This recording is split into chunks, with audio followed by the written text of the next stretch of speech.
స్థలమని పేరు. ప్రవచనంలో చెప్పబడిన ప్రకారం యేసు రక్తం అతి పరిశుద్ధ స్థలాన్ని అభిషేకించింది. ఆయన మనలను ప్రేమించి తన కుమారుని మన పాపముల నిమిత్తము పంపెను. ఇంగ్లీషు బైబిల్లో దీని అర్థం కరుణాపీఠం. యేసుక్రీస్తు మనకు కరుణాపీఠం. యేసు రక్తం మనకు ఈరోజు కరుణను, క్షమాపణను తెచ్చింది. అతని పాపరహిత జీవితం పాపరహిత రక్తమును సూచించును. మనము పశ్చాత్తాపులై ధర్మశాస్త్రాన్ని వీడనిచో కరుణను, క్షమాపణను కలిగి ఉంటాము. యాజకుడు కోడె రక్తము తన వేళ్లతో తీసి కరుణాపీఠము తూర్పు వైపు చిలకరించవలెను. వందల సంవత్సరాల తరబడి మేకల, కోడెల రక్తము తూర్పున చిలకరించబడింది. కరుణాపీఠానికి పడమటి దిక్కున ఈ కాలమంతా ఖాళీగానే ఉండెను. దేవుడు తన కుమారుని రక్తాన్ని ఉపయోగించాలని కరుణాపీఠం పడమటి భాగం ఖాళీగా ఉంచాడు. ఓ దేవా, నీ మార్గం పరిశుద్ధమైనది. మందసములోని కరుణాపీఠంపై గల క్రీస్తు రక్తం ద్వారా మనకు రక్షణ రావలసి ఉండెను. ఆది నుండి ఇది దైవ ప్రణాళిక. క్రీస్తు రక్తం నిబంధనలోని కరుణాపీఠాన్ని అభిషేకిస్తుంది. దాని క్రింద 10 ఆజ్ఞలు ఉంటాయి. ఇలా నూతన నిబంధన నెరవేరింది. దేవునికి మనుష్యులకి మధ్యవర్తి ఒక్కడే. ఆయన క్రీస్తు అను మనుష్య కుమారుడు. తన్ను తాను ప్రజలందరి కొరకై సమర్పించుకొనెను. యుక్త కాలమందు దీనిని కూర్చిన సాక్ష్యం మనకివ్వబడెను. భవిష్యత్తులో యేసే మెస్సయ్య అని తిరుగులేని రుజువై ఉన్నది. మనిషి జీవం రక్తంలో ఉంది. మందసంపై ఆత్మల ప్రాయశ్చిత్తం కొరకై నేను రక్తమును ఉంచియున్నాను. రక్తము మాత్రమే ఆత్మల విమోచన క్రయధనము. మన పాప పరిహారార్థం యేసు రక్తము మందసంపై ఉండవలసి ఉన్నది. ఆయన పాపం లేని రక్తములో జీవం ఉన్నది. కరుణాపీఠంపై ఉంచబడుటను బట్టి ఇది మన ఆత్మలకు విమోచన అయ్యను. కరుణాపీఠముపై గంట ఆకారములో కిరీటం ఉంచబడింది. దీని అర్థం జీవం. దానితో పాటు ఓ దానిమ్మ పండు. దీని అర్థం పునరుత్థానం. ఇది యేసు యొక్క పునరుత్థాన భావాన్ని సూచిస్తుంది. రాన్ బయాట్ గారు ఇజ్రాయేలు పురావస్తు శాఖ వారికి ఇచ్చిన వస్తువులలో దానిమ్మ పండు ఆకారపు దంతము ఒకటి ఉన్నది. ఇది యెహోవా మందిరమునకు చెందినది, యాజకులకు పరిశుద్ధమైనది. ఇది అందరికీ తెలిసిన మొదటి మందిర వస్తువు. ఇజ్రాయేలు తపాలా బిళ్లపై కూడా సొలొమోను మందిరము, దాని పక్కన ఈ దానిమ్మ పండు ఉంచబడి ఉన్నది. దానిమ్మ పండు వస్తువు పురావస్తు ప్రదర్శనశాల సంరక్షణలో ఉంచబడింది. ఆయన వధకు తేబడిన గొర్రె పిల్లవలే ఉండెను.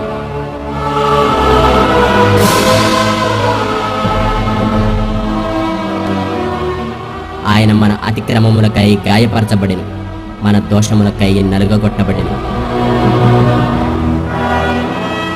అయితే క్రీస్తు ప్రధాన యాజకుడిగా వచ్చాడు.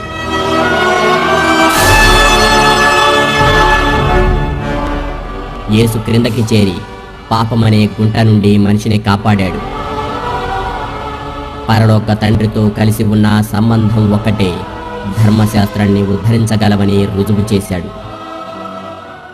నిబంధన మందసము యొద్ద ఉండే రాతి పలకలు బయటకు తీయబడి ఆ గుహలో ఉండే ఒక రాతి మీద ఉంచబడ్డాయి. దేవుడు దానిని ఎప్పుడు తెలియజేస్తాడు? దూత చెప్పిన ప్రకారం ఆ మృగము సంఖ్య యొక్క చట్టము అమలు అయినప్పుడు. నీకు అర్థమవుతూ ఉందా? నీవు దేవుని చట్టాన్ని, దేవుని ముద్రను కలిగి ఉండాలి. త్వరలో చేయబోయే సాతాను చట్టాన్ని నీవు పొందుకోనిచో దేనిని కొనలేవు, అమ్మలేవు. నీవు మృగము యొక్క సంఖ్యను 666 కలిగి ఉంటే వారి చట్టాన్ని కలిగి ఉంటావు. అంటే దేవుని చట్టాన్ని వదిలి ఉన్నావు. గొప్ప శ్రమలు మరియు ఉపద్రవములు భూమిని క్రమ్ముకొను.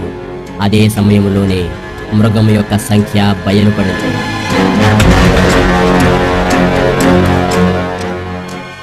మన ఆత్మలకు సంబంధించిన యుద్ధములో చీకటి శక్తులు వెలుగు శక్తులతో పోరాడుచున్నవి.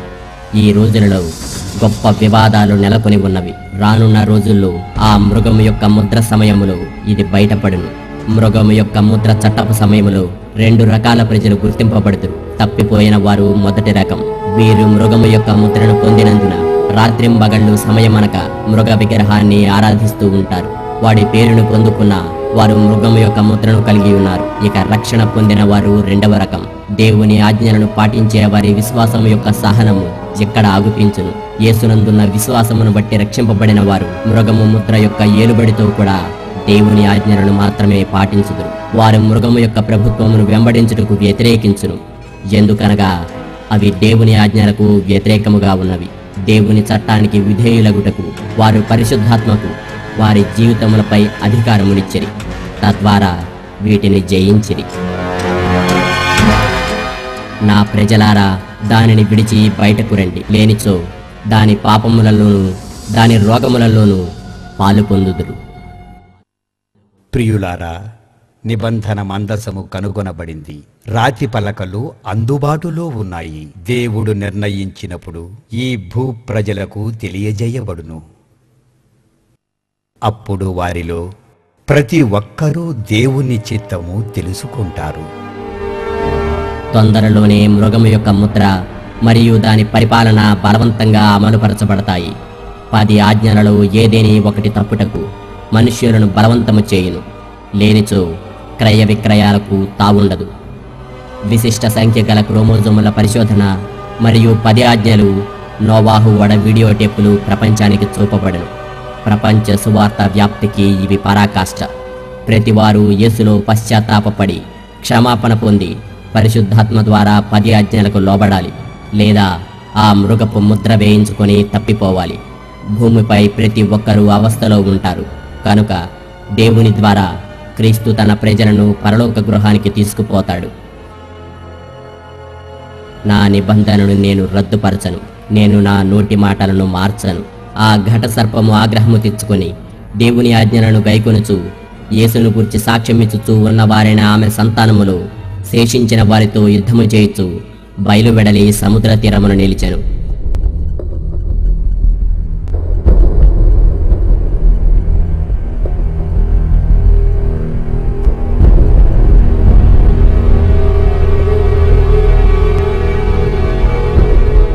నీవు నన్ను ప్రేమించిన ఎడల నా ఆజ్ఞలను గైకొందువు. నేను క్రీస్తుతో కూడా మరణించి ఉన్నాను, ఇక నివసించున్నది నేను కాదు, నా యందు క్రీస్తే. నేనిప్పుడు శరీరమున జీవించుచున్న జీవితము నన్ను ప్రేమించి నా కొరకు తన్ను తాను సమర్పించుకొనిన దేవుని కుమారుని యందలి విశ్వాసము వలన జీవించుచున్నాను. అప్పుడు మహాశ్రమ కలుగును కనుక మీరు పారిపోవుట చలికాలమందైనను విశ్రాంతి దినమందైనను సంభవింపకుండా ఉండవలనని ప్రార్థించండి. లోకారంభము నుండి ఇప్పటి వరకును అట్టి శ్రమ కలుగలేదు, ఇక ఎప్పుడునూ కలుగబోదు.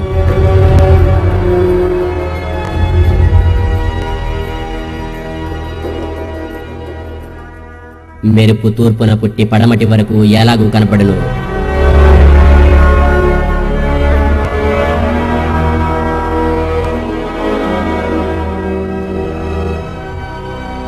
అలాగే మనుష్య కుమారుని రాకడయు నుండును.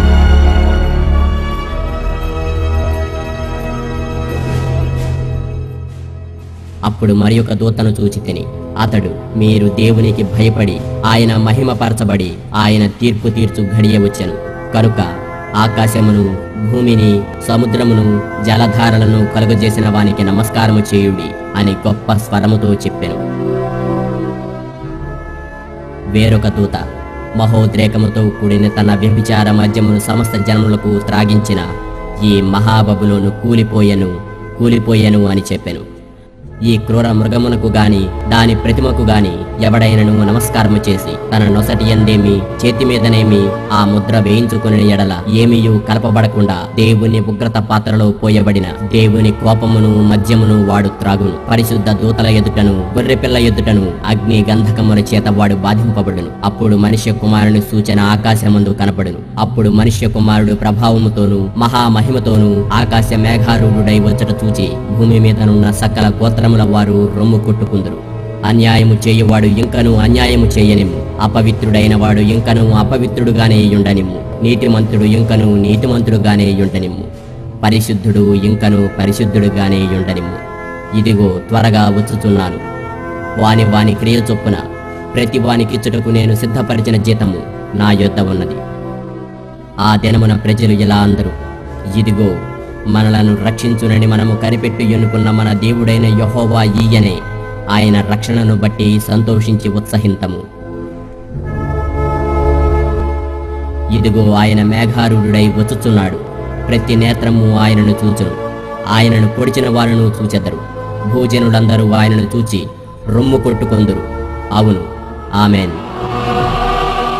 జీవవృక్షమునకు హక్కు గలవారై గుమ్మముల గుండా ఆ పట్టణములోనికి ప్రవేశించినట్లు తమ వస్త్రములను ఊదుకుకొని వారు ధన్యులు.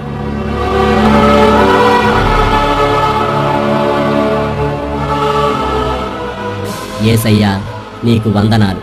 ప్రేమ యొక్క ప్రేమ, ఆ ప్రేమ యొక్క ప్రేమ నీవైనందుకు నీకు వందనాలు.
అనేక సంవత్సరాలుగా మేము దేవుని ప్రార్థిస్తూ మిషనరీల కోసం కొద్దిగా డబ్బుని పోగు చేస్తున్నాము. ఇది చాలా మంచి పద్ధతి. మొదటి నుంచి క్రీస్తు సేవలో మిషనరీల పాత్ర చాలా గొప్పగా ఉన్నాయి. ఏమైనప్పటికీ మనమందరము ఈ నేలపై ఉన్న ఆఖరి తరం వాళ్ళం. మీ అందరికీ దీని గురించి ప్రత్యేకంగా చెప్పనవసరం లేదు అనేది నా అభిప్రాయం. అలాగే ఇక్కడ ఎవరైతే చివరి తరంలో ఉన్నారో వాళ్ళు దేవుని నుండి ఆశిస్తున్న దానికి, వాళ్ళ నుండి దేవుడు ఆశిస్తున్న దానికి మధ్య గొప్ప మార్పు జరుగుతుంది. బైబిలు చెబుతున్నట్లుగా ఒకప్పుడు దేవుడు మనల్ని చూసి చూడనట్లుగా ఉన్నాడు. కానీ ఇప్పుడు అందరూ మారు మనసు పొందాలని కోరుకుంటున్నాడు. బైబిలు చెప్పినట్లు క్రీస్తు వచ్చినప్పుడు మనం ఆయన్ని చూస్తాము. ఆయన కూడా మనలాగే ఉన్నాడని అనుకుంటాము, లేదా ఆయన్ని ఇష్టపడతాము. లేఖనాల ద్వారా నేను గ్రహించిన అనుభవం ప్రకారం మనం అపవిత్రంగా ఉండి దేవుని ఎదుట నిలబడి ఉన్నట్లయితే ఆయన మహిమ ప్రభావంతో మనం శవాల్లాగా మారిపోతాము. ప్రియులారా, ప్రస్తుతం మారు మనస్సు పొందిన వారిలో ఉన్న ఊహ అంతా ప్రపంచాన్ని ఏలుతూ ఉంది. దేవునిలో లేని వాళ్ళు దేనిని అంగీకరించలేరు. విశ్వాసులు మాత్రమే దీనిని అంగీకరిస్తారు. మరియు నీవు దేవుణ్ణి మనస్ఫూర్తిగా నమ్మినట్లయితే నీవు పరలోకం చేరుతావు. ఓ టీవీ సువార్తకునికి బ్యాంక్ ఖాతా అప్పగించితే తమకు ఇష్టం వచ్చిన రీతిలో జీవించి పరలోకం చేరిపోతాం అని కలలు కంటారు. ఈ కాలంలో ఇది అతి సర్వసాధారణమైనది, అత్యంత ప్రమాదకరమైనది. మరియు అది నిజం కాదు. ఎందుకంటే దేవుడు ఎలాగైతే పరిశుద్ధంగా ఉన్నాడో మనము అలాగే ఉండాలని దేవుడు మనకు చెబుతున్నాడు. మరియు మనం అలా ఉండే విధంగా పరిశుద్ధాత్మ దేవుడు సహాయం చేస్తాడు కూడా. మన పాపాలను ఒప్పుకున్నట్లయితే దేవుడు మనల్ని క్షమించి పరిశుద్ధులుగా చేస్తాడు. ఇప్పుడు వీడియోలోనికి వెళ్లే ముందు మీకు నేనొక విషయం చెప్పదలుచుకున్నాను. ఈ భూమిపై దాదాపుగా 6 బిలియన్ల ప్రజలు ఉన్నారు. కొంతమంది పుడుతున్నారు, కొంతమంది మరణిస్తున్నారు. ప్రస్తుతం మన దగ్గర ఉన్న పద్ధతుల కారణంగా కొంతమందికి సువార్త చేరకముందే వారు మరణిస్తున్నారు. క్రీస్తు రాకముందు నుండి దేవుడు తన సత్యాన్ని భూలోకమంతటికి ఇస్తూ ఉత్తేజపరుస్తున్నాడు. కావున మరింత శక్తివంతమైన పద్ధతిని మనము సువార్తలో పొందుపరచవలసిందే. ఏదైనా చూపిస్తూ చెప్పేదానికంటే ప్రతిభావంతమైంది ఏదీ లేదు. ఇంతకంటే మెరుగైన పద్ధతి ఏదీ లేదు. చాలా వరకు ఈ రోజులలో ఈ పద్ధతినే ఉపయోగిస్తున్నారు. ఇలానే ప్రజలకు ఎక్కువ విషయాల్ని అర్థమయ్యేటట్లు చూపించగలుగుతున్నారు. కనుకనే వీటన్నిటినీ బయటికి తెచ్చాడు. నన్ను అడుగుతూ ఉంటారు, రాన్ గారు, ఎందుకు దేవుడు మిమ్మల్ని ఈ పనికి ఎన్నుకున్నారు అని. ఇది చాలా చిన్న ప్రశ్న మరియు సిద్ధాంతకరమైన ప్రశ్న.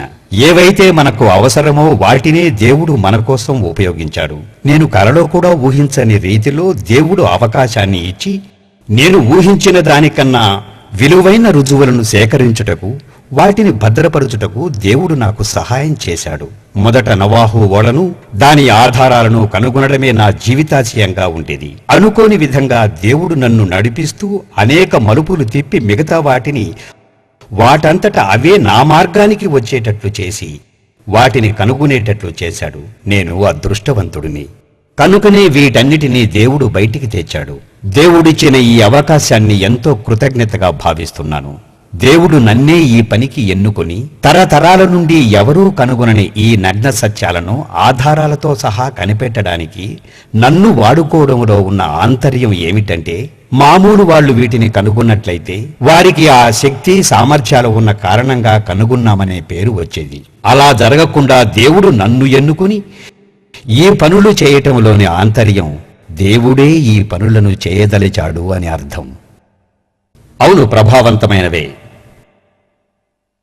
గత సంవత్సరం నేను డెన్మార్క్లో ఈ విషయాలను వివరిస్తున్నప్పుడు సభ అయిపోగానే ఒక వ్యక్తి వచ్చి నన్ను తన ఇంటికి ఆహ్వానించాడు. అప్పటికే అర్ధరాత్రి అయినందున చాలా దూరం ప్రయాణం చేయడంతో నేను వెళ్ళలేని పరిస్థితిలో ఉన్నాను. అదీగాక గొంతు నొప్పితో బాధపడుతున్నాను. ఇప్పుడు రాలేను అని చెప్పాలని ఉన్నా అతనికి కొన్ని సందేహాలు ఉన్నాయని చెప్పటంతో అతని ఇంటికి వెళ్ళాను.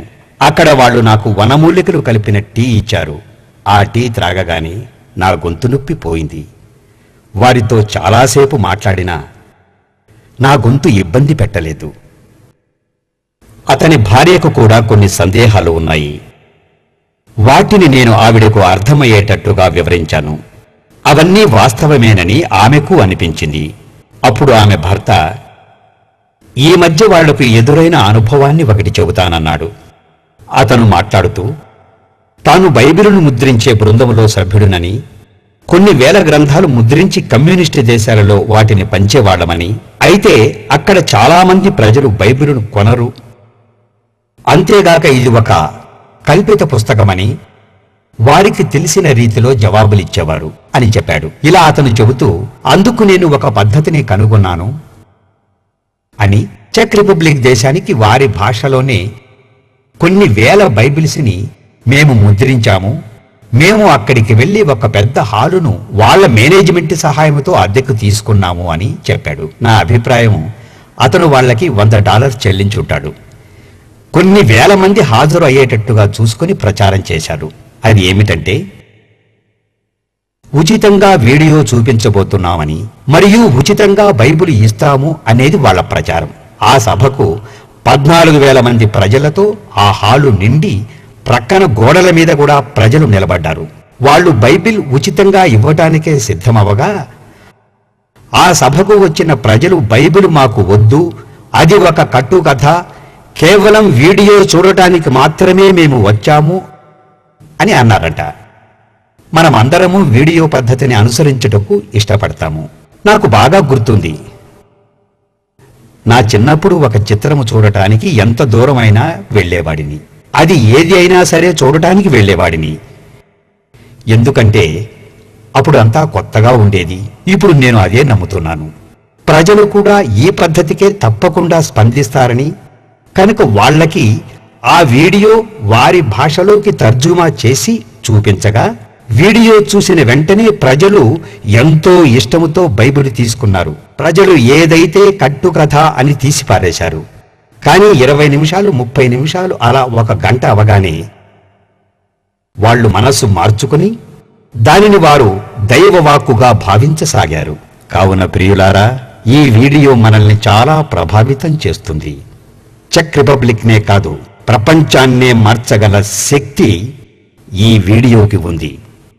కొంతమంది విద్యావంతులు తప్పుదోవ పట్టిస్తూ ఇది ఒక కట్టుకథ అని చెప్పటంతో ఆ మాట విన్న కొందరు ఈ విషయాన్ని వేరే వారితో పంచుకోవడం లేదు. ఇందులో ఒక చమత్కారం కూడా ఉంది. ఇన్ని విషయాలు ఒకే ఒక్క మనిషి ఎలా కనుక్కోగలిగాడు అని. అందుకే ఇది అసత్యము అని పొరబడతారు. అందుకే ఇలాంటి వాటిని చూసి సమయం వృధా చేసుకోవద్దు అంటారు. అయినా చాలామంది బయటి వాళ్ల ద్వారా విని చూస్తున్నారు. వారు ఖచ్చితంగా దీనిని నమ్మి వెళుతున్నారు. కరుణాపీఠం మీద ఉన్న యేసు రక్తమే అందరి రక్షణ కవచం. ఆది అంతమై ఉన్నది.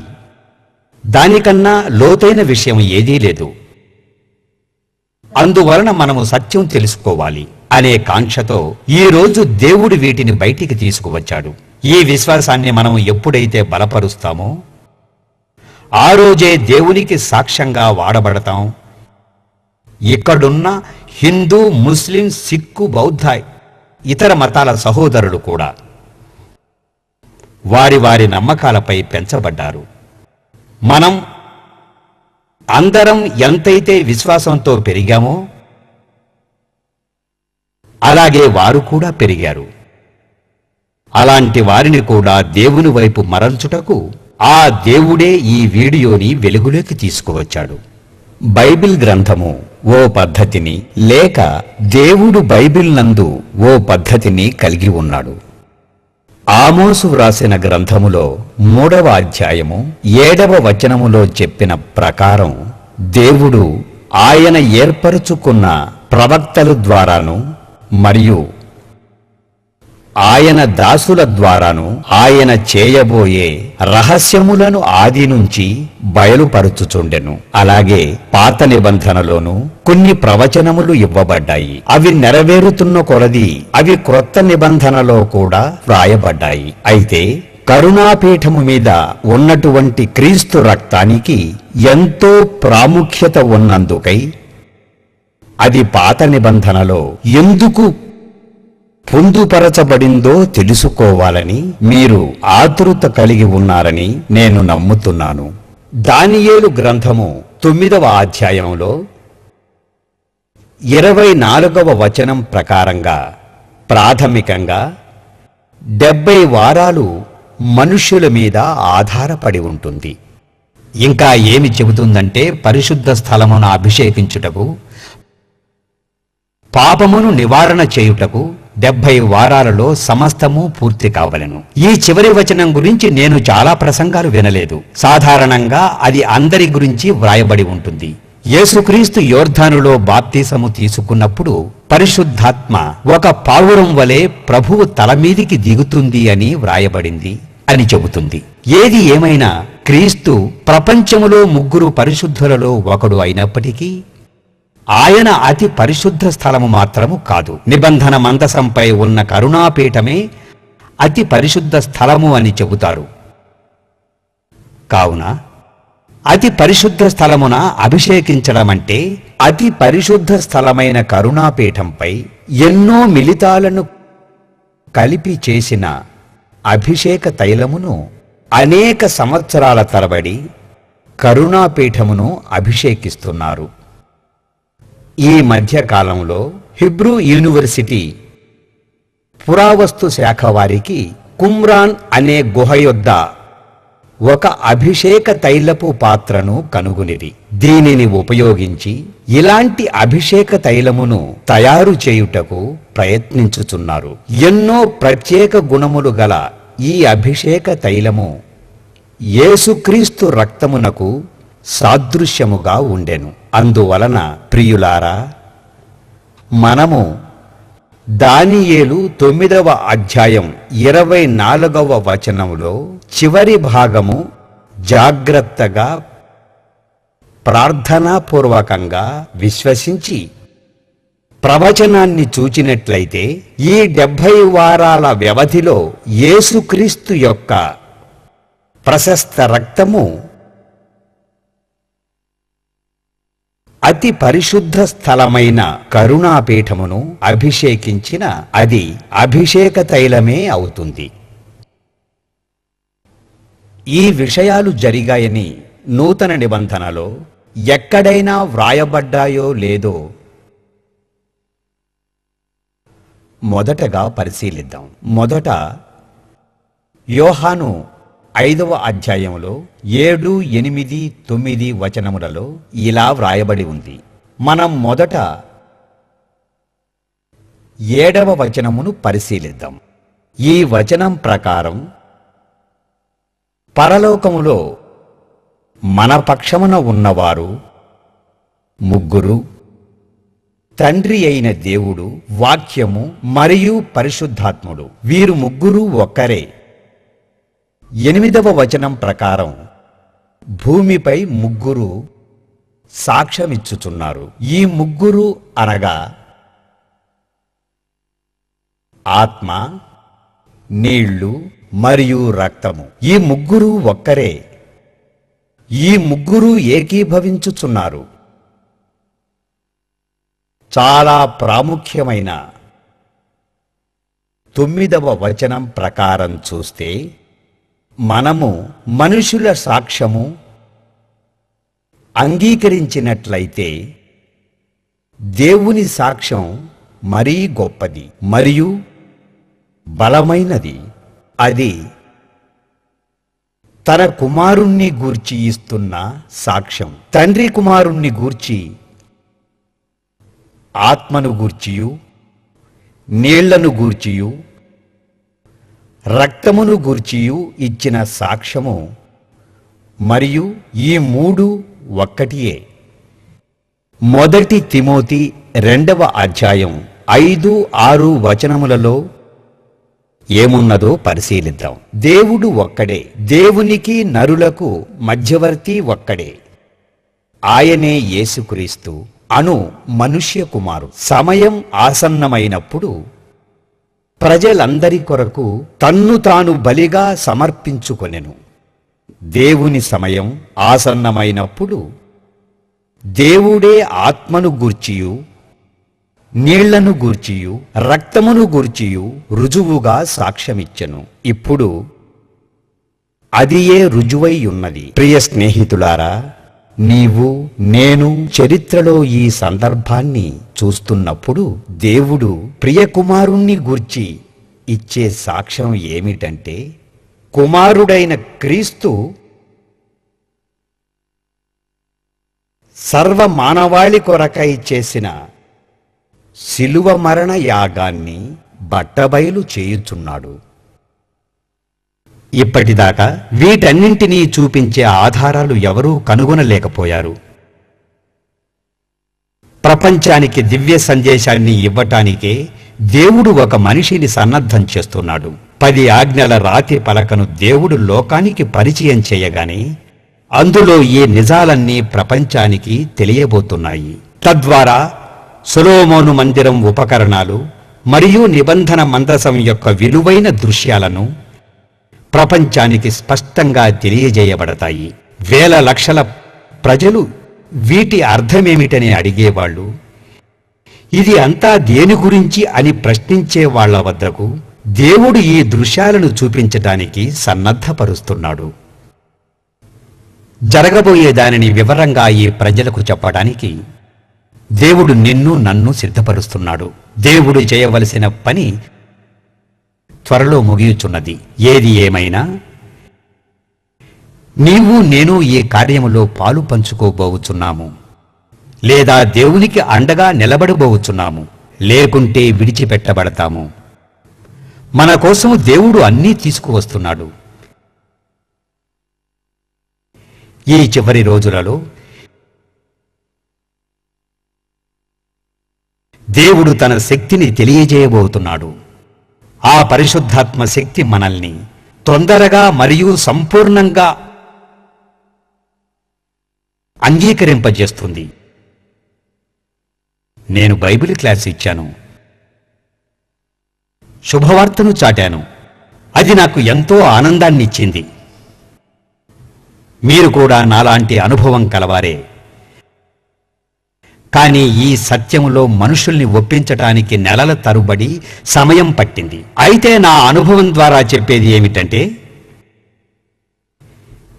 దేవుణ్ణి అంగీకరించని అన్ని కుల మతాల వారికి దేవుడు తన స్వహస్తాలతో వ్రాసిన 10 ఆజ్ఞల పలకల యొక్క వీడియోను ప్రపంచానికి చూపించే అవసరత ఎంతైనా ఉంది. ఇప్పుడు నేను మంచి చెడులను కూర్చి తెలిపే పరిశుద్ధ వాక్యమును గూర్చి మీతో పంచుకోవాలనుకుంటున్నాను. ఇంకా మృతుల స్థితిని గూర్చిన సమాచారాన్ని కూడా పంచుకోవాలి అనుకుంటున్నాను. బైబిల్ ఎంతో స్వచ్ఛముగాను స్పష్టముగాను ఉన్న దానిని ఎవ్వరూ అర్థం చేసుకోలేదు. ఎప్పుడైతే ఈ వీడియో చూపించామో వారు చాలా త్వరగా దీనిని అర్థము చేసుకొనుట నాకు చాలా ఆశ్చర్యాన్ని కలిగించింది. అందుకే ప్రభువు సెలవిచ్చుచున్నాడు, శక్తి చేతనైనను బలము చేతనైనను కాదు, నా ఆత్మ ద్వారానే దీనిని జరిగింతును అని. కనుకనే ఎవరైతే పరిశుద్ధాత్మకై వారి హృదయాలను తెరుస్తారో వారిని ప్రభువు రక్షిస్తాడు. ఒకవేళ సిద్ధపాటు లేని వారైతే, వారు ఎంత తెలివైన వారైనా సరే ఈ సత్యం వారు తెలుసుకోలేరు. దేవుని పని చేయుటకు నీకు నాకు మనందరికీ బాధ్యత కలదు. ఒకవేళ దేవుని కోసం నీవు నేను ఉపయోగపడకపోతే మన చుట్టూ ఉన్నవారు పరలోకం ఎలా పొందుకోగలరు? ఒక్కసారి ఆలోచించు. ఊహించుటకే ఎంతో భయంకరంగా ఉంది కదూ. నీవు నేను ప్రార్థించవలసినది ఏమిటి? ప్రార్థించవలసిన అనేక ముఖ్యమైన విషయాలు మరచి కేవలం నీ గురించి నీ కుటుంబం గురించి మాత్రమే ప్రార్థించుచున్నావా? నేను కూడా నీలాగే కేవలం క్రైస్తవ కుటుంబముగా జీవించుటకు సంవత్సరముల తరబడి ప్రార్థనలో పోరాడి తిని, అయినా ఫలితం శూన్యం.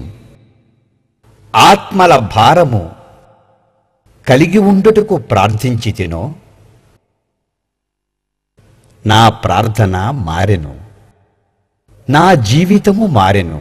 నేను రక్షణ కోసం సుదీర్ఘ ప్రార్థన మానితిని. ఇంకా ఇప్పటికీ నా కుటుంబం గురించి ప్రార్థిస్తాను. నేను యేసు నామములో అడిగేవి మాత్రం ఎవ్వరూ తప్పిపోకుండా వారికి నమ్రతతో దయతో పరలోకం చేర్చుటకు నన్ను సిద్ధపరచమని ప్రార్థిస్తాను. అంతేకాకుండా ఏ ఒక్కరూ తప్పిపోకుండా ఉండుటకు దేవుడు నన్ను ఎలా వాడుకున్నా సరే నేను సిద్ధముగా ఉంటాను. ప్రియ స్నేహితులారా, నీవు కూడా ఇలాంటి ప్రార్థన చేయాలని కోరుతున్నాను. నిన్ను నీవు చూసుకొని ప్రార్థించుట కన్నా పరలోకములో తప్పిపోయిన వారి గురించి ప్రార్థించుట ద్వారా అనేకులను రక్షించి నీవు పరిపూర్ణమైన దేవుని స్వభావాన్ని కలిగి ఉంటావు. యెషయా 26వ అధ్యాయంలో 19వ వచనములో, మృతులైన నీ వారు బ్రతుకుదురు, నా వారి శవములు సజీవములగును. మంటిలో పడియున్న వారులారా, మేల్కొని ఉత్సహించుడి. నీ మంచు ప్రకాశమానమైన మంచు భూమి తనలోని ప్రేతలను సజీవులుగా చేయును. దేవుడు యెషయా ప్రవక్త ద్వారా పలికించిన ప్రవచనము. పాపము వలన వచ్చు జీతము మరణము, అందువలన అందరూ పాపము చేసినందున అందరికీ మరణము సంప్రాప్తమాయను. ఈ భూమి మీద పుట్టిన ప్రతి మనిషి, స్త్రీ మరియు పసివారు, ఇంకా పుట్టబోయేవారు కూడా ఈ మరణపు శిక్ష క్రిందకే వచ్చారు. మనము మరణాన్ని తప్పించుకోలేనప్పుడు కుమారుడైన క్రీస్తు స్వయముగా ముందుకు వచ్చి మనకు రావలసిన మరణ శిక్షను తనపై వేసుకుని శిలువపై మనందరి కొరకు మరణించాడు. క్రీస్తు తేబోయే ఈ విమోచన కోసం జంతు బలులపై ఆధారపడిన మన పూర్వీకులు సైతం దీనికోసం ఎదురు చూశారు. విమోచన కోసం సాదృశ్యంగా అర్పించేవన్నీ కరుణాపీఠంపై యేసుక్రీస్తు కార్చిన రక్తం ద్వారా సంపూర్ణం చేయబడ్డాయి. దాని ఫలితంగా సార్వభౌముడైన దేవుడు తన దివ్య ప్రేమ ద్వారా మనల్ని రక్షించటానికి ఏమి చేయాలని ఆశించాడో దాని అంతటినీ సంపూర్ణంగా మన కోసం నెరవేర్చాడు. అందువలన నిరీక్షణ లేని చోట జీవం చిగురించింది. క్రీస్తు రక్తం కరుణాపీఠం మీదుగా ప్రవహించింది. మృతులు అయిన వారు తిరిగి లేస్తారు అని పాత నిబంధనములో వ్రాయబడింది. అది మత్తయి 27వ అధ్యాయం 50-53లో ఉన్న లేఖనం ద్వారా నెరవేరింది. క్రీస్తు మరలా కేక వేసి ప్రాణం విడిచెను. దేవాలయపు తెర పైనుండి క్రిందికి అడ్డంగా చిరిగెను. భూమి వణికెను, బండలు బద్దలాయెను, సమాధులు తెరవబడెను. నిద్రించిన పరిశుద్ధులు అనేకులు లేచిరి.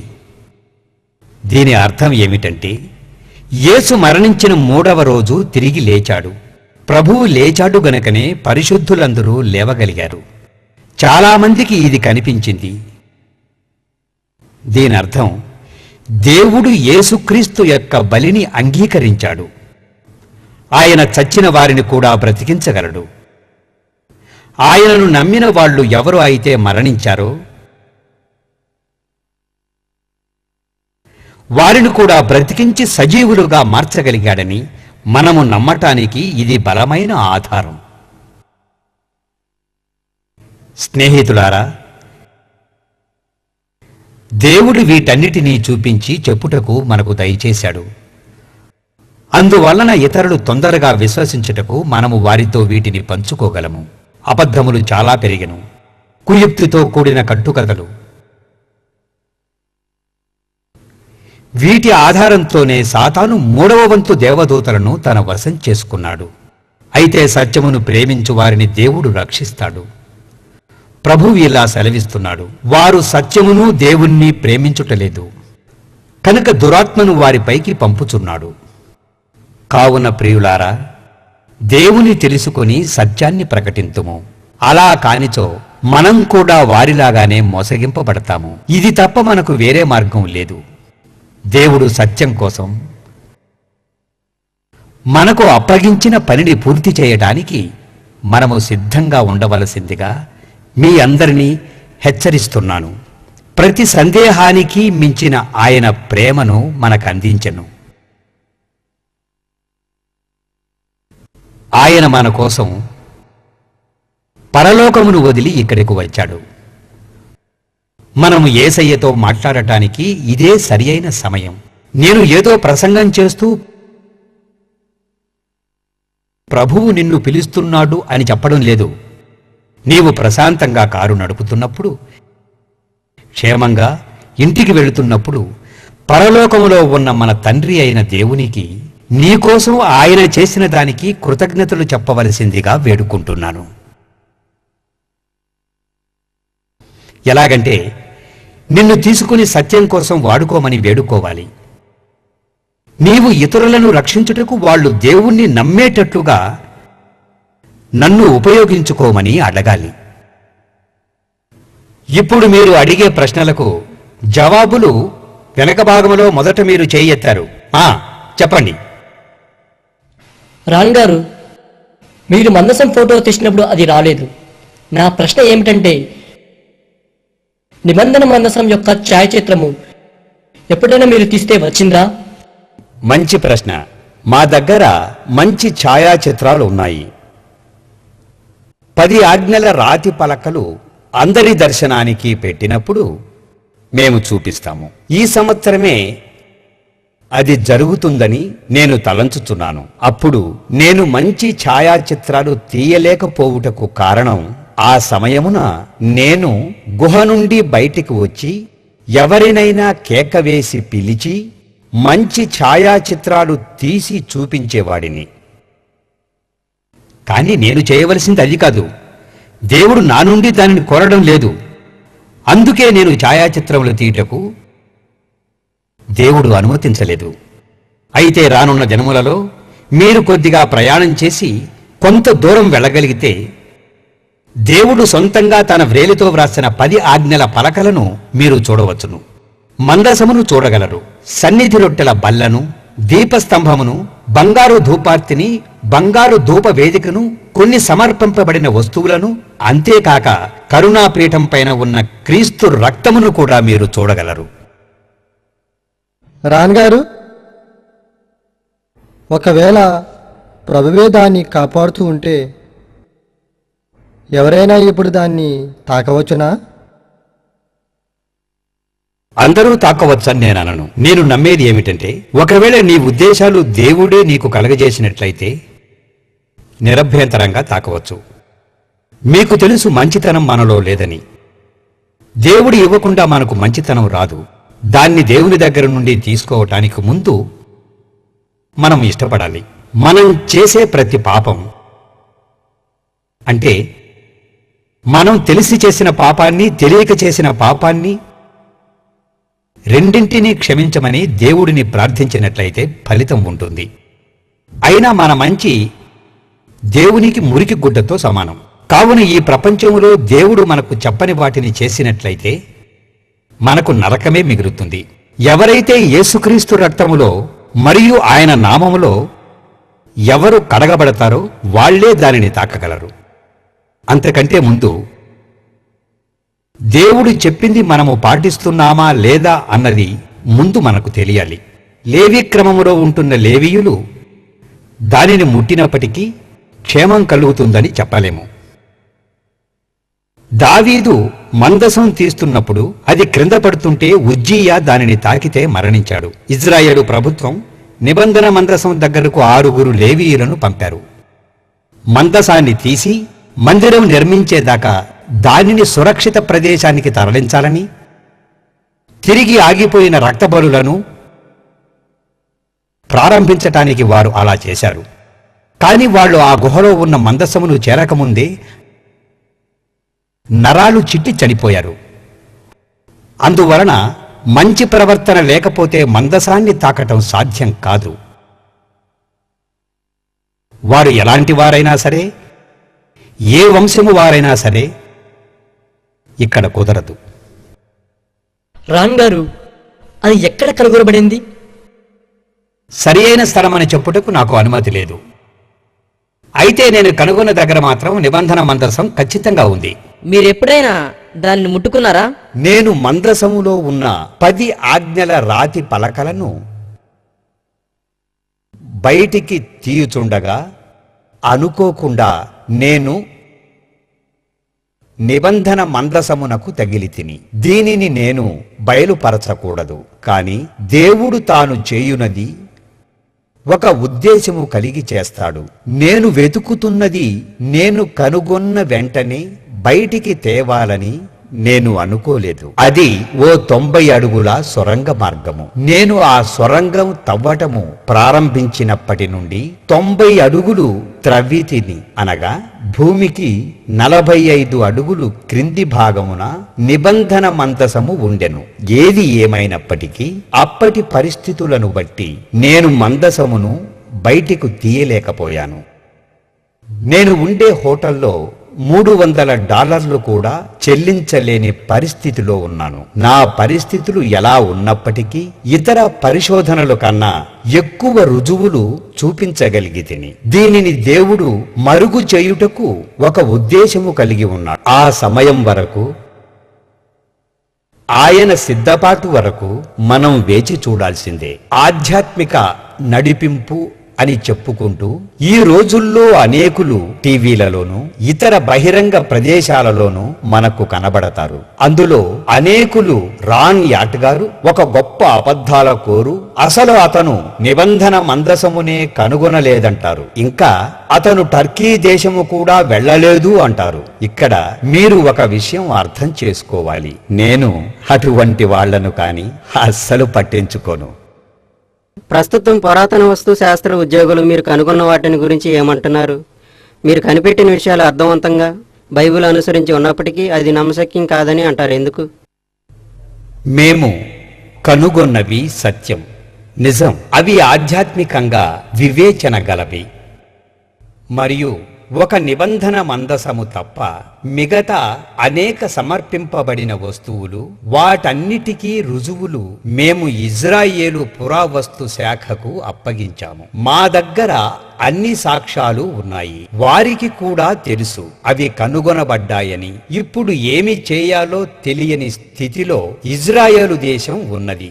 ఈ మధ్య కాలంలో పిరమిడ్ల గురించి ఓ డాక్యుమెంటరీ సినిమా, వాటి నిర్మాణం గురించి చూశాం. అయితే మీరు చెప్పింది చాలా వివేచనతో కూడుకున్నది. మీకు మా ధన్యవాదాలు.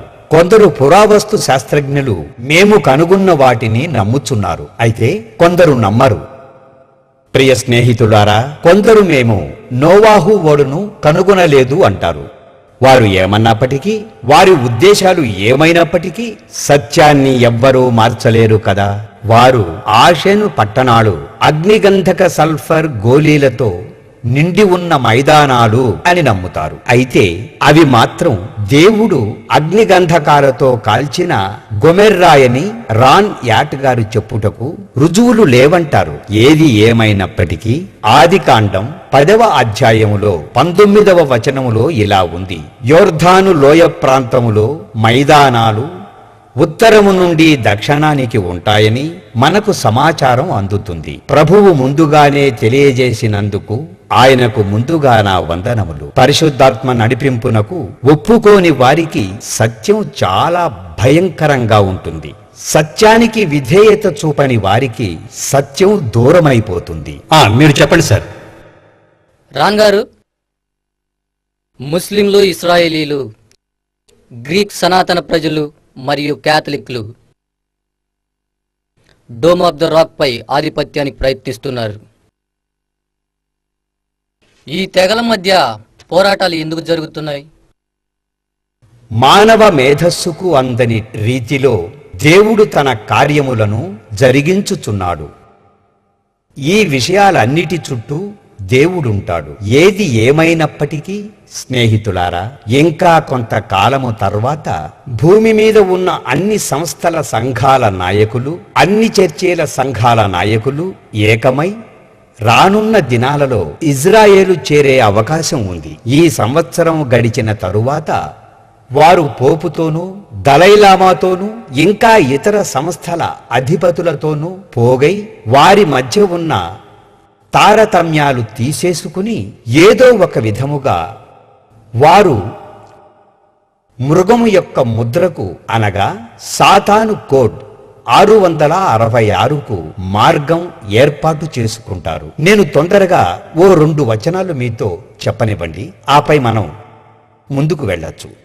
మలాకి 3వ అధ్యాయం 6వ వచనంలో, నా నిబంధనను నేను రద్దుపరచను, నా పెదవుల నుండి వచ్చిన దానిని నేను నెరవేర్చక మానను అనెను. ప్రతి ఒక్కరితోనూ ఈ 2 వచనాలు చెప్పాలి. అప్పటికీ వారు వినక సాకులు పలుకుతూ ఉంటే పరిస్థితులు ఏమైనప్పటికీ వారిని వదిలివేయాలి. ఇక్కడో 2 ముఖ్యమైన విషయాలు ఉన్నాయి. ఒకటి, వారు వినరు. రెండవది, వారు సిద్ధపడి లేరు. ఆ రెండింటిలో ఏదో ఒకటి అయి ఉంటుంది. కనుక నేను దానిని వదిలివేయమంటున్నాను. ప్రతి ఒక్కరికి ఒక అవకాశం ఇవ్వాలి అనుకుంటున్నాను. మీరు చెప్పండి. ఇజ్రాయెల్ ప్రభుత్వానికి మందసం గురించి తెలియజేసినప్పుడు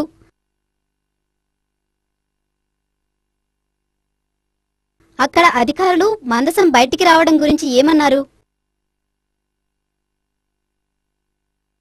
నేను చేయునది ఇజ్రాయేలీయులతో పంచుకున్నప్పుడు చచ్చేంత సంతోషించారు. అయితే వాటి పరిణామాలను తలంచుకుని బెంబేలెత్తిపోయారు. ఎందుకనగా నిబంధన మందసము ఒకవేళ ప్రజల దర్శనార్థం ఉంచితే యూదులు అనేకులు అక్కడి మసీదును కూలగొట్టి మందిరాన్ని నిర్మిస్తారు. ఒకవేళ అలా చేస్తే మహమ్మదీయులందరూ పరిశుద్ధ యుద్ధాన్ని ప్రకటించి అందరినీ చంపడం ప్రారంభిస్తారు. ఇదే పెద్ద సమస్య. ఇది ఇజ్రాయేలీయులకు ప్రత్యేక సంవత్సరం. 3000 సంవత్సరాల క్రితం దావీదు ఈ యెరూషలేమును పట్టుకొని ఇజ్రాయేలీయుల ముఖ్య పట్టణముగా చేసుకొనెనని నమ్ముతారు. అందుకై వారు కొన్ని ప్రత్యేక పనులు చేయాలని ఉన్నారు. ఇదే సమయములో ఈ విషయాలను వారికి తెలియజేస్తే బాగుంటుందని వారు నాకో సలహా ఇచ్చారు. ఇక్కడ ఓ విషయాన్ని మీతో నేను తొందరగా పంచుకుంటాను. ఒక విషయం బైబిలు నందు ఉన్నది. అది ఎక్కడ ఉందో నాకు తెలియదు, కానీ మీరు కనుగొనవచ్చును. అది తాము పొడిచిన వాని వైపు వారు చూచెదరు అని చెబుతుంది. మంచిది. రెండవ రాకడప్పుడు మీరు అందరూ వచ్చెదరు. అయితే అది అప్పటికి ఆలస్యమై ఉంటుంది. అవకాశము మూసివేయబడుతుంది. అంతటా వారు తాము పొడిచిన వానిపై చూచెదరు. వారి పూర్వీకులు వారికి నేర్పిన మోసక్రియలు అప్పుడు బయలుపడును. అందువలన అనేకులు కరుణాపీఠం పైన క్రీస్తు రక్తము చూచి సత్యమును నమ్మెదరు. ఏ కులాల ప్రాంతముల వారైనా సత్యమును నమ్మువారు భూమి అందంతటా చెదిరియున్నారు. దేవుడు అప్పుడు వారిని చేరును. వారు కూడా యేసుకు స్పందించి రక్షణ పొందుతారు. ఇది ఒక నిర్ణయింపబడిన ఒప్పందము. మన భాగము మనము చేయునట్లు దేవుడు అనుమతించాలి.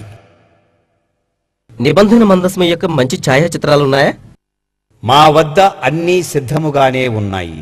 అయితే మేము చూపించటానికి దేవుడు అనుమతించలేదు. ఎప్పుడైతే దేవుడు అనుమతిస్తాడో అప్పుడు ప్రపంచమంతా చూపించటానికి సిద్ధముగా ఉన్నాము. మీరు చెప్పండి. రాన్ గారు, షకీనా మహిమ ఇంకా మందసంపై ఉన్నదా? షకీనా మహిమ గురించి ఒకవేళ తెలుసుకోవాలనుకుంటే యెహెజ్కేలు 10వ అధ్యాయం 11వ వచనం ప్రకారం యూదుల నుండి దేవుడు తన మహిమను వెనక్కు తీసేసుకొనుచున్నాడు.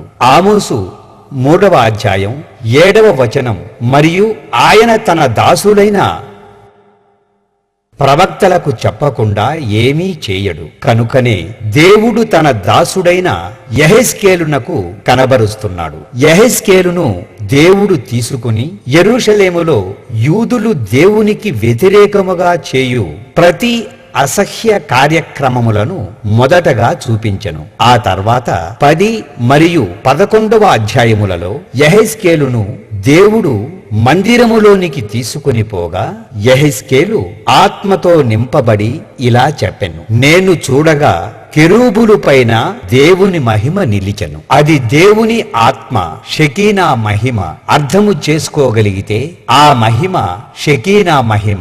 ఇదే యెరూషలేము దేవాలయపు ద్వారము యొద్ద నిలిచెను. మందిరాన్ని వాళ్ళు ఇల్లు అని కూడా అంటారు. అతను ఆత్మలో ఎత్తబడి బయటకు రాగా దేవుని మహిమ దేవుని మందిరముపై నుండి లేచి ఆ పట్టణముపై నుండి తూర్పు వైపునకు వెళ్ళెను అని యెహెజ్కేలు 10-11 అధ్యాయమును బట్టి తెలుస్తుంది.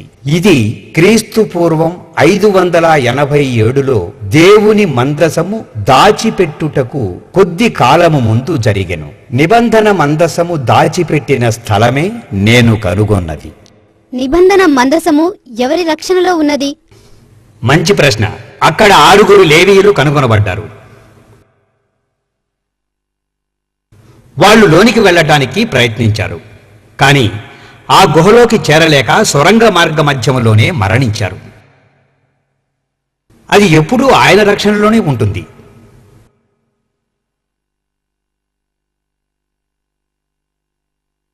రాన్ గారు, రక్తం గురించి మాకు తెలుపుతారా? మనందరము 46 క్రోమోజోములు కలిగి ఉంటాము. అది సామాన్యము.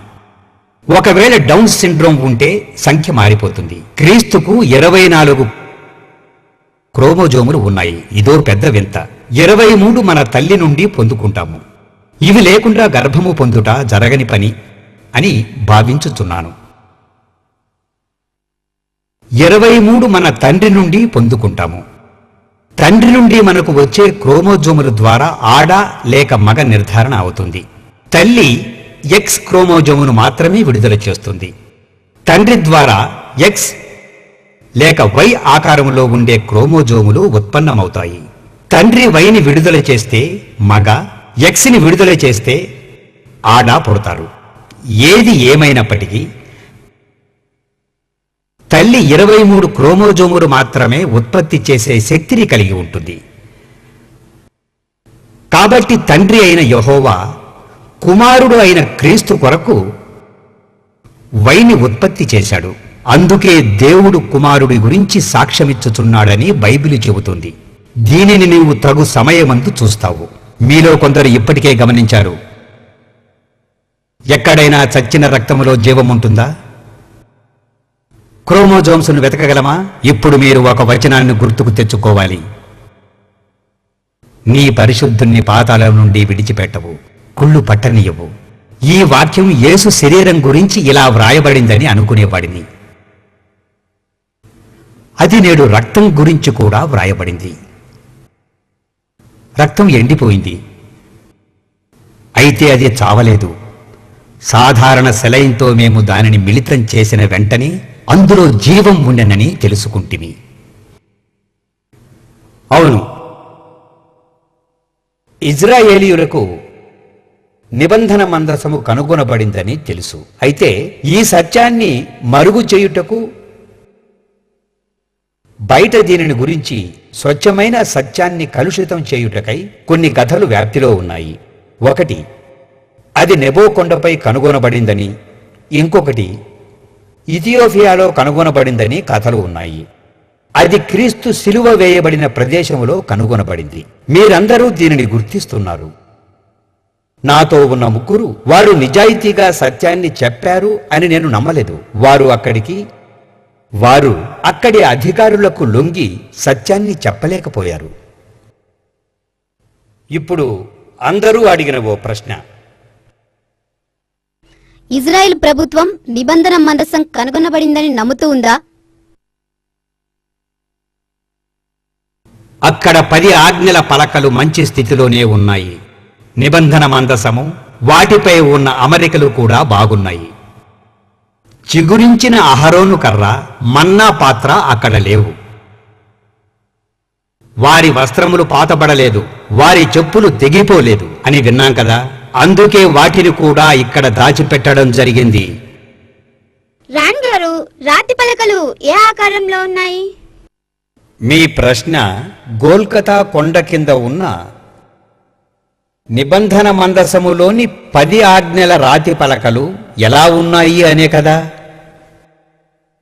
రాతి పలకలు ఏ ఆకారంలో ఉన్నాయి? మీరు నన్ను క్షమించాలి, దానికి కారణాలు మీతో పంచుకుంటాను.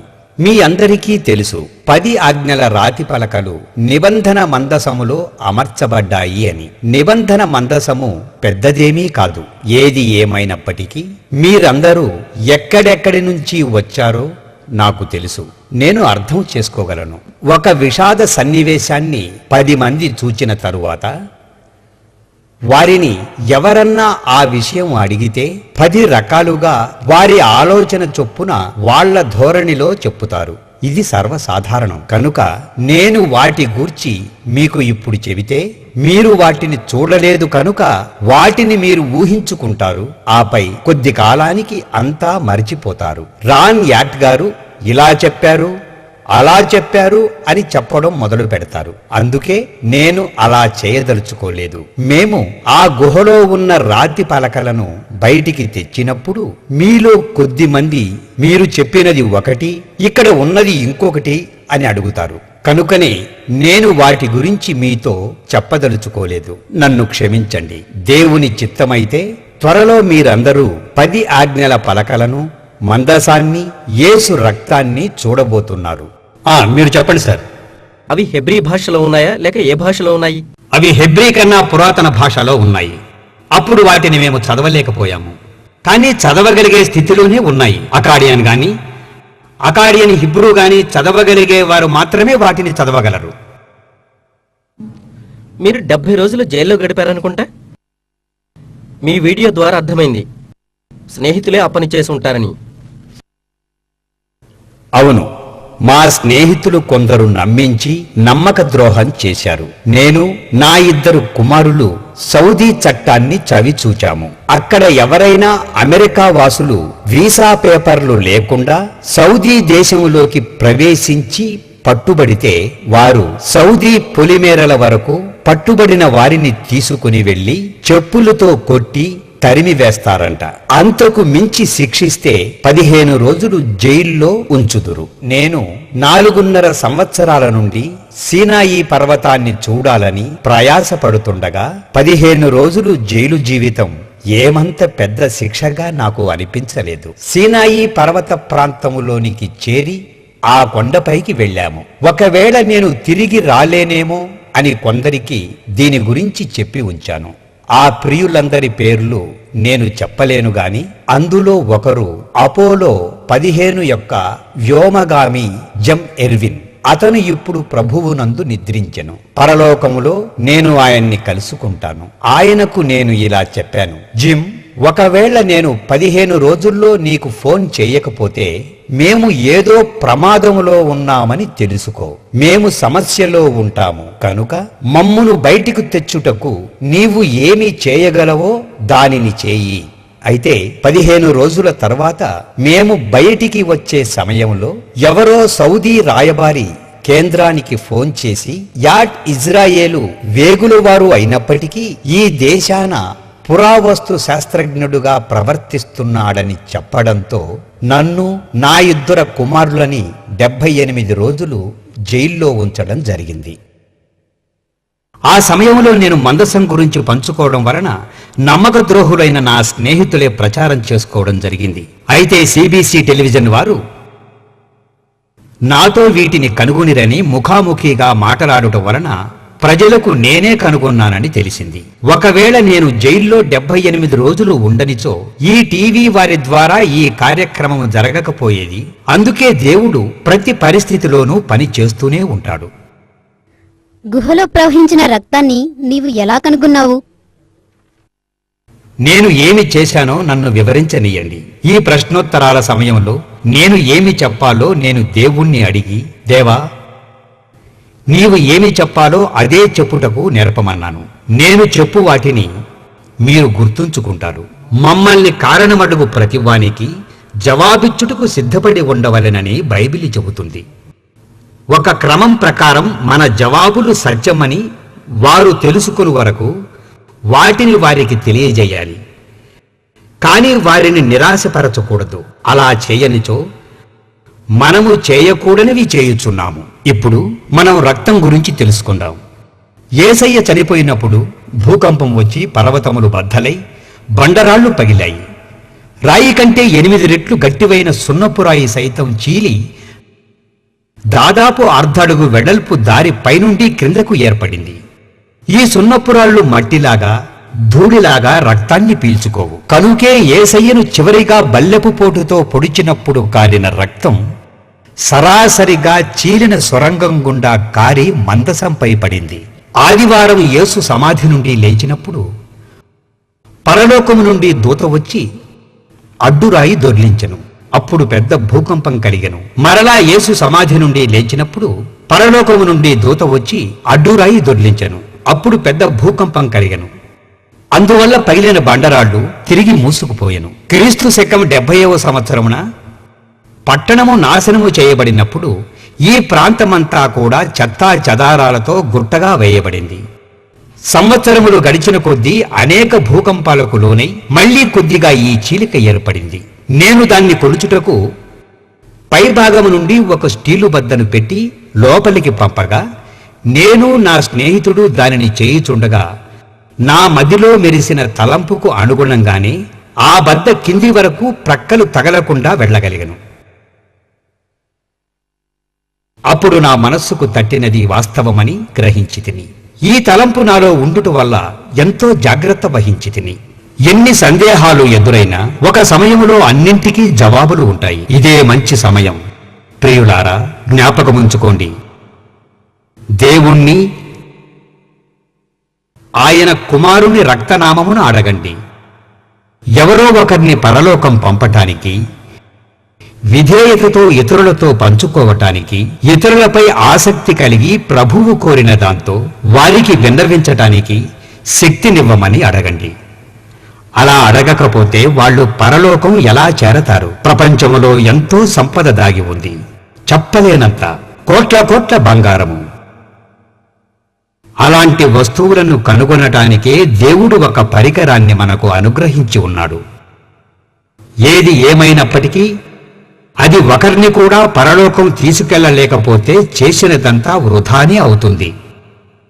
అందువలన జ్ఞాపకం ఉంచుకోండి,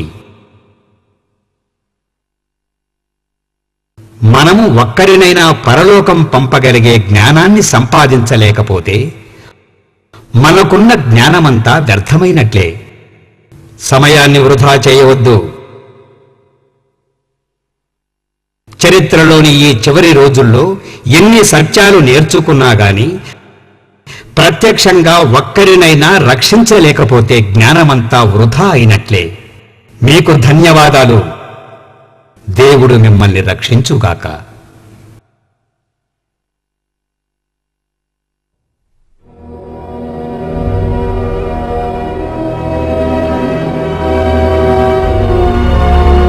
క్రీస్తు మన కోసం మరణించాడు. అందుకే మనము విమోచింపబడ్డాము. యేసుక్రీస్తు నామమున మరియు ఆయన రక్తమున కడుగబడి ఆయన దగ్గరకు రాగలుగుతాము. అందుకే ప్రకటన 22వ అధ్యాయం 14వ వచనంలో చెప్పిన ప్రకారం ఒకరోజు మనము ఆయన ఆజ్ఞలను పాటించినందుకు గాను పరలోక ద్వారములోకి ప్రవేశించి నిత్య జీవవృక్ష ఫలములు భుజించుటకు పిలువబడతాము. ప్రియ స్నేహితులారా, పాప పరిహారం చేయబడింది. త్వరలో దేవుడు నిర్ణయించిన సమయాన మీ అంతట మీరే ఆధారాలు చూస్తారు. మీరు